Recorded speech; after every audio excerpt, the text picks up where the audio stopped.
আরে কোথায় গেলে সব সাধারণ মানুষেরা? তোমাদের বাঁশুলি মায়ের মন্দিরে যে বাসন্তী পুজো হচ্ছে সেটা কি খবর রেখে জানতাম না এখনই, তাই কিন্তু আজ আমি তোমাদের ঘুরিয়ে দেখাবো সেই বাঁশুলি মায়ের বাসন্তী পুজো। আর এই মন্দিরের ভিতরে প্রবেশ করলে কিন্তু সেই চণ্ডীদাসের একটা মঞ্চ দেখতে পাবে, যেখানে প্রতিদিন অনুষ্ঠান হয়। তার পাশেই কিন্তু মা বাঁশুলির মূলত মন্দিরটি রয়েছে। মায়ের দর্শনটাও তোমরা করে নাও।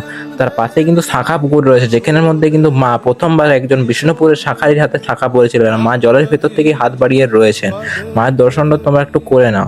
আর এখানের মধ্যেই কিন্তু একটা হরিনাম হয়, যেটা কিন্তু 24শে মার্চ থেকে 31শে মার্চ পর্যন্ত কিন্তু হয়। 7 দিন ব্যাপী কিন্তু এই হরিনাম সংকীর্তনটা হয়।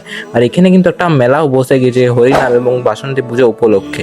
এখানের মধ্যে কিন্তু খাওয়া দাওয়া বিভিন্ন সব রকমের দোকানদানি কিন্তু রয়েছে। আর কেনাকাটার জন্য কিন্তু বিভিন্ন সব রকমের সরঞ্জাম, 20 টাকার হরেক মাল A to Z কিন্তু এখানের মধ্যে রয়েছে, দেখতেই পাচ্ছ সব কিছু। তাছাড়া কিন্তু বাচ্চাদের বিভিন্ন সব রকমের রাইডের সেকশন এখানের মধ্যে রয়েছে, দেখতেই পাচ্ছ। বিভিন্ন গাড়ি রাইড, তাছাড়া বড়দের কিন্তু চড়ক, তাছাড়াও কিন্তু ট্রেনের সব রকম রাইড কিন্তু রয়েছে।